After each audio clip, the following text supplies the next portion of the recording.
Assalamualaikum warahmatullahi wabarakatuh. Selamat sore, salam sejahtera untuk kita semua. Mohon mudah. Oke, selamat datang di podcast ASN Berbicara. Saya ucapkan selamat datang kepada Bapak Ibu dan teman-teman sekalian.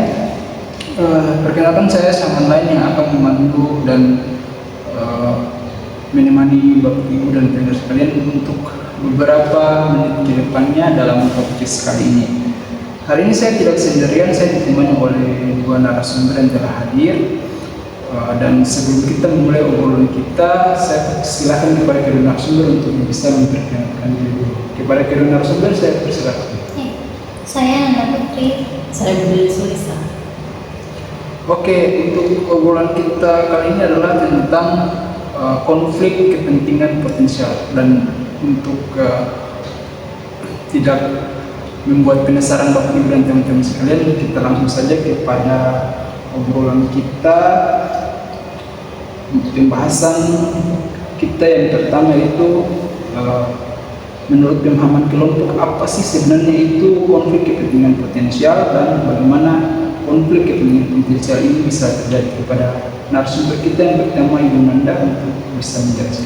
Baik Pak, terima kasih ya untuk kesempatannya, pertanyaan yang menarik nih. Nah, jadi kenapa sih konflik kepentingan potensial itu bisa terjadi? Di sini kita bisa melihat bahwa konflik kepentingan potensial sendiri itu bisa terjadi karena seseorang memiliki kepentingan pribadi. Kepentingan pribadinya ini bisa mencakup uang, kemudian hubungan keluarga, atau adanya kepentingan lain.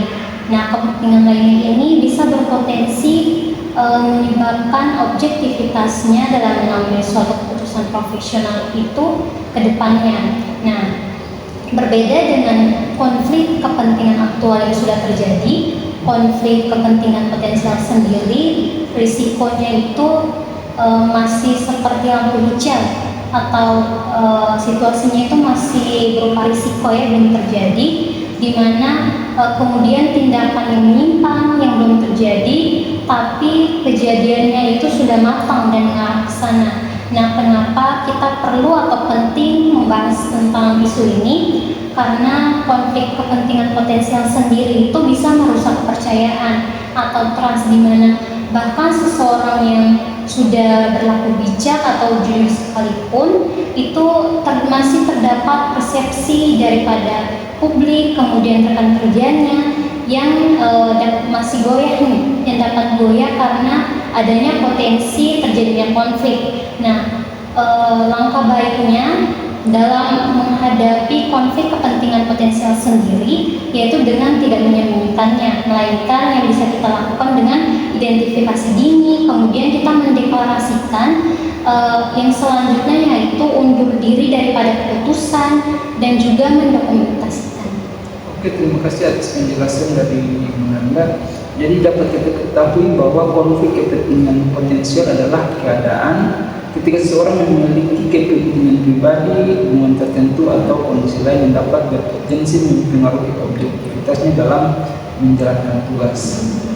Dan dari penjelasan tadi pula kita bisa pahami bahwa konflik kepentingan potensial bukan berarti seseorang sudah melakukan kesalahan, namun ada sebuah situasi yang perlu diwaspadai karena bisa mempengaruhi cara seseorang berpikir atau mengambil keputusan. Apalagi kita sebagai ASN, hal ini sangat penting karena setiap keputusan yang kita buat bukan hanya berdampak pada diri sendiri, tetapi juga bisa berdampak pada organisasi dan masyarakat yang kita layani. Nah, supaya lebih mudah dipahami oleh para pendengar, teman-teman, Bapak Ibu sekalian, kepada narasumber bisa diberikan contoh sederhana dari kepentingan potensial itu sendiri. Untuk narasumber kita ini saya persilakan. Oke, terima kasih.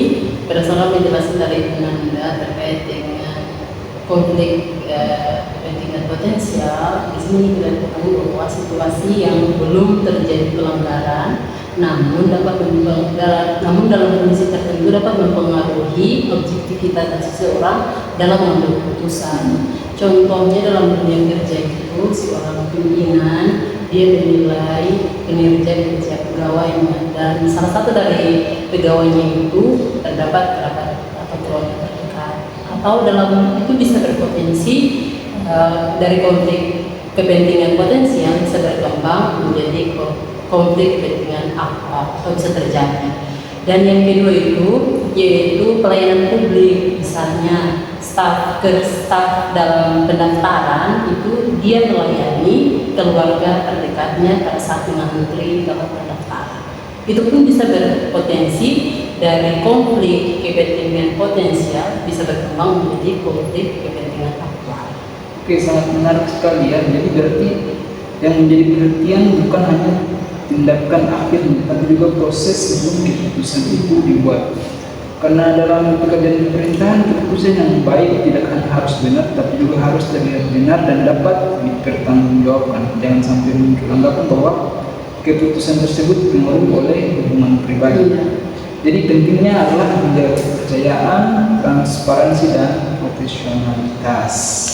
Oke, saya beranjak ke narasumber kita, Ibu Nanda. Untuk Ibu Nanda agar bisa memberikan beberapa sumber informasi apa sih yang menjadi dasar pemahaman tentang konflik kepentingan sosial ini? Konflik kepentingan potensial. Oke, silakan.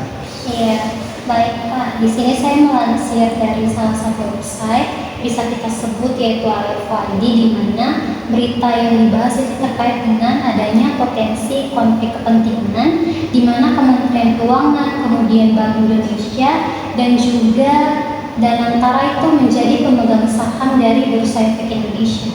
Oke, sangat jelas ya. Terus pertanyaan terakhir, bagaimana cara kita mengelola konflik kepentingan potensial ini agar tidak memberikan dampak negatif bagi organisasi dan masyarakat? Oke, lanjut. Nah ya Pak, jadi yang perlu kita ketahui dalam mengelola konflik tersebut seperti yang sudah saya paparkan, yaitu dengan kita memisahkan secara tegas fungsi daripada Kementerian Keuangan dan juga Bank Indonesia, di mana mereka melaksanakan fungsinya yaitu melakukan pengawasan makroprudensial.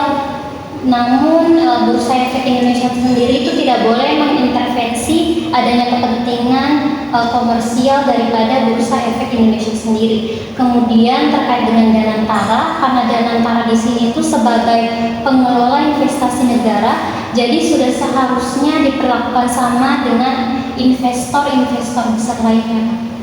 Oke, jadi bisa kita simpulkan bahwa cara terbaik untuk mengelola konflik kepentingan potensialnya adalah dengan mencegahnya sejak awal dengan kayak tadi pemisahan tadi, supaya tidak ada kepentingan yang tumpang tinggi gitu ya. Dengan begitu keputusan yang dibuat tetap berdasarkan aturan, kepentingan organisasi dan pelayanan kepada masyarakat. Ini juga sejalan dengan nilai ASN berakhlak, terutama nilai akuntabel, yaitu melaksanakan tugas dengan jujur dan bertanggung jawab serta loyal, yaitu mengutamakan kepentingan bangsa dan organisasi. Baik Bapak Ibu pendengar sekalian, itu tadi pembahasan kita hari ini. Semoga obrolan ini bisa menambah pemahaman kita bahwa menjaga integritas dari hal kecil dalam pekerjaan sehari-hari. Terima kasih kepada narasumber yang telah hadir dan terima kasih untuk para pendengar Bapak Ibu sekalian. Sampai jumpa ke episode-episode berikutnya. Jika ada lagi kurang dan lebihnya saya mohon maaf, dan semoga ini menjadi pemahaman dan menambah pengetahuan kita semua. Akhir kata, Assalamualaikum warahmatullahi wabarakatuh. Mohon modal.